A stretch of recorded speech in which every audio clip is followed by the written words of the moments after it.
Rock and/or roll, everybody. Kevin Smith, Jason Mewes go out, and we have Ian Somerhalder and Paul Wesley from the Vampire Diaries. They're a lot cooler than we are. No, man, don't sell yourself short. You were sitting there hanging out and talking with Jay. I saw it. I saw the bonding. I've known him a long time. Really? I still have blood on me. You still have blood on you. Unpack that statement. From set. We wrapped. I didn't get it. No. Okay. Well, you wrapped? I went through security with all this. And they just let you walk right through? Yeah, we wrapped it at 6:15 this morning. Good heavens. On the East Coast, and then flew here. Wow, well, thank you very much. No, you've been here. Bastard. Well, I was up till 6:15 drinking alcohol, but I wasn't working. That's all right. It's a different kind of blood. Yeah. That works out. Yeah. All right, gentlemen, and I have to be perfectly honest here. We have a super fan who works here, and she was like, "All right, so we're gonna talk with Vampire Diaries." She's like, "Please, let me throw in some questions." So we're like, she went completely crazy, and they're awesome. The second doppelganger was like a total shocker. So what did you guys think about the fan reaction? To Silas? I mean, I was initially, obviously, like, I was very excited because I get to play two characters, and so I get to go darker and do something completely different than what I've been doing for 4 years. But I was a little concerned that the fans would sort of think, oh, we've already seen this before. But it was so fortunately such a positive reaction. Everybody was so excited, and because everyone was so bored with Stefan that they're ecstatic now. They're sharing your enthusiasm. I think I was the #1 on that list as far as I was. He's actually become his own super fan. I'm Silas's super fan. Okay. Yeah. All right. No, but I'm very excited. Yes. I'm thrilled. Yeah, it's actually going to be really cool. It's going to be amazing. The scenes now are. The scenes are really cool because it's such a different dynamic, and before it was just Damon sort of fighting with his brother, and now it's this guy who, can kick his ass and read his mind. And it's going to be a fun challenge as an actor. Yeah. It is fun. Now, who's going to be most affected by Bonnie's death when the truth comes out?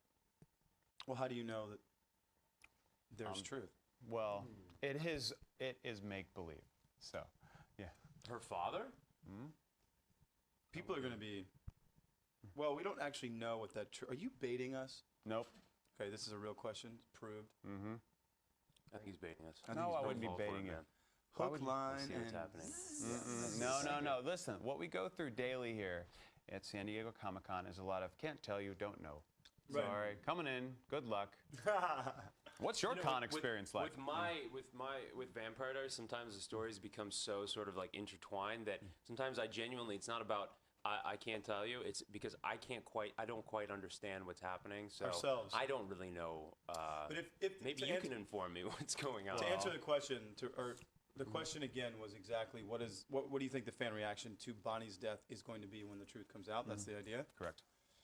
Well, if for some reason she was truly dead at some point, people would be extremely angry, sad, violent. Well, you don't want them to be violent, but it's kind of nice when you have that kind of reaction for fans because they care. They care. Yeah, and I think that the stakes on a show have to be really high.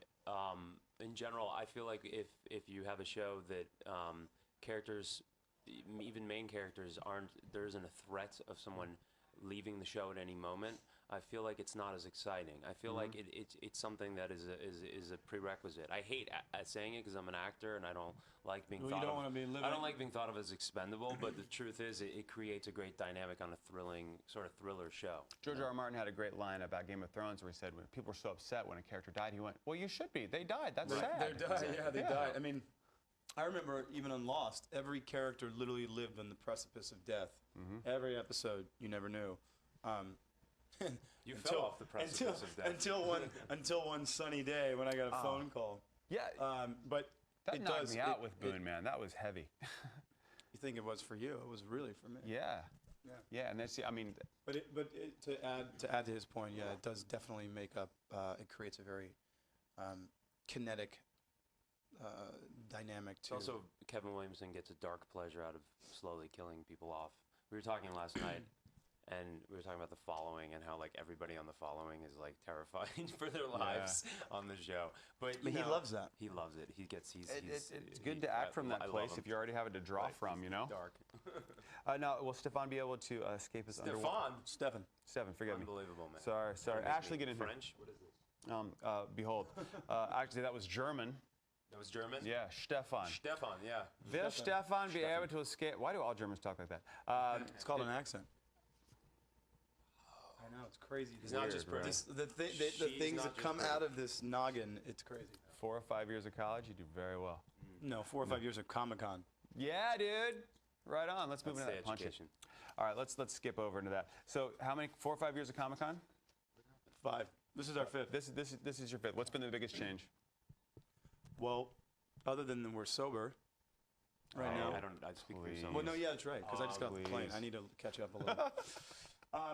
It's pretty wild. It's pretty wild. I've actually been coming Comic-Con for 7 years in a row because I came for 2 years with this other show and then 5 years with Vampire Diaries. 7 years. So that's, you see it's unbelievable because it's getting hipper and hipper and more. It started out like, now it's you never know who's going to show up in terms of A-list directors and A-list sort of actors. It's now become sort of a hub for that, as opposed to, I think 7 years ago it was exciting, but it was still kind of up and coming. And I mean, last year yeah. I mean, you look up and you're sitting there when you're with Robert Downey Jr. and you're having really casual, chill conversations. We were having a conversation with Ron Howard and Brian Grazer, sitting, having Who a glass. are those guys? They're just these guys. Right. When you have these conversations, do you have like these synapses that fire every few seconds of going, yeah, these guys are really nice and great. Oh my God. Well, I walked by them like 4 different times, just trying to get the courage to go sit down and finally say, listen, guys, obviously I know who you are. You guys are huge inspirations to a lot of us. Thank you for all of your work. And that's what I said when I first met you. I know. I literally, yeah. That's how I felt. Yeah, I know. Is that true? Yeah. We got our. Nice. We met. We met at our Fang fitting. We were somewhere out in the valley. Literally Fang fitting. Fang fitting, and we sat next to each other in these chairs, and we just kind of bonded, and our mouth full of this it's like a seaweed algae dental. It was wonderful. Mold. Yeah. It was incredible. Like literally seaweed algae? Or yeah, it tastes. We really bonded. Hey, look at that. That's very punny. Amazing. Were you guys big geeks when you were growing up? Do you have were you superhero guys? Were you comic books? Were you sci-fi? I wasn't. No? No. Not at all? What was your jam? What did you? I played ice hockey, and I never got into the comic book thing, and then I started doing characters that were like comic booky. I did Smallville, I did that show Fallen, I did now Vampire Diaries, and now I know all about it, and I'm so much more into it. But as a kid, I never read comic books, nothing like that. That's kind of a cool way to get into it, to be perfectly involved, and all of a sudden you're drawn in. Right. That's kind of exciting. What about you? Read comics? Yeah. No, friends of mine did. I appreciated. I knew some of the characters, but I never was able to really dive into them. I mean, I read books, but not comic books. And then actually, when I started doing Lost, I know a couple of those guys were really into comic books, and Matt Fox used to read them all the time. Graphic novels, and I would sitting there, the storytelling and the illustration, and I mean the amount of work that goes into them. They really do suck you in.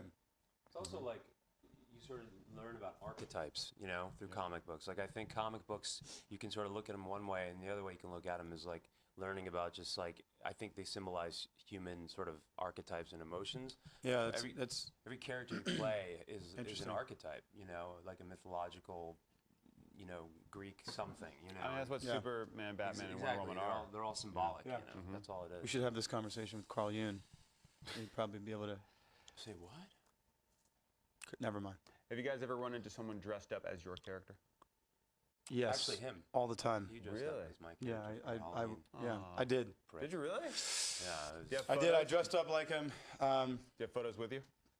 I don't have photos with me. I keep them. Lock and key. I keep them in my bathroom on the mirror. Oh, that's good. But I did. Yeah, man, I did. I dressed up like Paul Wesley. I went and really good that day. I went and got his stunt wig, and I rolled up my sleeves, put up my collar, and. Do I roll up my sleeves and put up my collar? Yeah. Well, you're you're a badass dude. You're stylish, Yeah. I did that until I saw you doing it, and I said, we can't I mean, literally, we typically have to call each other. I'm really glad we're. I almost wore pants this color, but we literally have to call each other, Because it'd be we always embarrassing. wear the same underwear, though. That's the thing. You don't wear we always wear the same underwear. You still wear those things? Yeah, Yeah, yeah. I love I have the Somerhalder underwear on. Now, if you guys could walk the floor of the con, well, have you gotten a chance to do that ever? Yeah, of course. Yeah. What do you like to do when you're on the floor? Is there like a booth you want to go to? Is there something you? No, I just like to observe. It's just an observation, man. Crazy, right? Comic-Con is an observatory of The human condition. or lack thereof. interestingly, interesting enough, the human condition and what these archetypes actually where they hit us, what they inspire us to do. I mean, you see people. If you go or you fly to San Diego, California, and you dress up and you stand in lines and you really engage, that really speaks to you. And I think that says something. And I think that watching some of these people truly enjoy themselves, but they go all out. It's kind of cool when you see like a young son and his dad, and there's so much like passion in his father's eyes for like these things that he experienced as a child, and he wants to like pass it along to his son. Interesting there's like bonding, there's like there's a lot of that going on. There's like a lot of a lot of nostalgia. I find a lot of like dudes that want to like pass it along to the next generation. What was your first memory of ever coming to San Diego Comic-Con? Hangovers. Really? Like you had one on the way here? I'm detecting something here with the booze that we're No, talking no, about. Is that no, thing you good? It's just such a good time here. I Yeah. remember it was like I was just started. I hadn't just started acting. I'd been acting for a little while, but I was doing this ABC Family miniseries with Bryan Cranston, and they decided to like I'm unfamiliar with his work. Yeah, he's not a very good Not a very good actor. Terrible human being. He's one of the nicest guys ever. He's like I just ran into him. Anyway, they decided to like promote it, and I just remember walking into Comic-Con and seeing this huge billboard for my show, and it was like the most amazing feeling. Like I just remember this, like, oh my god, and I was taking photos. That's and great. So it was like surreal. That's a great. It is surreal. Too, the bags, they have these Comic-Con bags with our faces on them, and people what they do is they cut them and they make these dresses out of them. And you have these women walking around, nothing on underneath, but these bags wrapped around them that are of your face, and they're kind of like in 3D. You know what I mean? Mm-hmm. And then they see you and you interact with them, and it's this very interesting dynamic between these two people who, my face is on your chest, and I'm digging it. This is a very interesting moment for both of us. It creates like it mutates your face. You're like. Because that is me. That's distorted. All right. Oh, it's a distorted me. Okay. My chin is on the Why is undercurve. my eyes so huge? That's the 38 double D. What was your first memory of Comic-Con coming here? Seeing the the images of seeing something that you work on daily, very, very hard. All of your energy and passion, everything goes into it, and then you come here and it's actually in practice. It's in play. Mm-hmm. It's kinetic, and that's always what is interesting. We live in this bubble in Atlanta, so when we do live in come a here, bubble. it's like, oh Yeah. wow, people watch the show. Yeah. Great. We do. We live in a bubble. We know people watch the show. There's a lot of fans of you guys around here. When Comic-Con always has, it's, again, I hate to say it, spoiler-driven culture. People get excited. They want to find things out. Have you ever been in a situation where, whoops, you actually leaked something? I've been really close where. But didn't I do that last year? And there was like a huge, in the crowd. I said something. I was like, because Sarada dies, and then everyone just went. There was like a silence. Like, Did you really? yeah, right? Am I crazy? Am I just making that up? You might be. That's probably a nightmare because I can only imagine having to worry about that constantly. Yeah. Especially with just finishing. Yeah, 2 seasons ago, I think, I took an Instagram image of it was the season finale. I had the script, took a picture of it on my phone, put it on Twitter. Instantaneously, Pascal, our producer, our line producer, calls me. Everyone's calling. Take it off right now. What happened? Look at the picture. Well, through the cover page, you can see all the characters' names.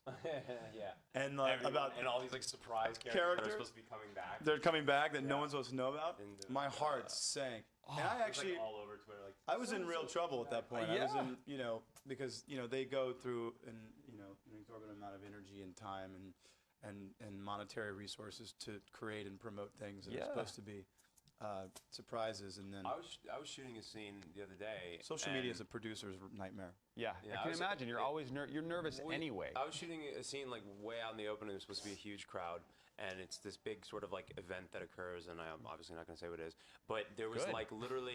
there was literally like hundreds of people, spectators, just watching. They weren't with us. They were just hanging out on the street, and they were all videoing and YouTubing. And I went over to our executive producer and I was like, "Isn't this a problem? Like, this is a big deal. What happens here? Like, so anybody could post this on the internet. Like, that's the new age."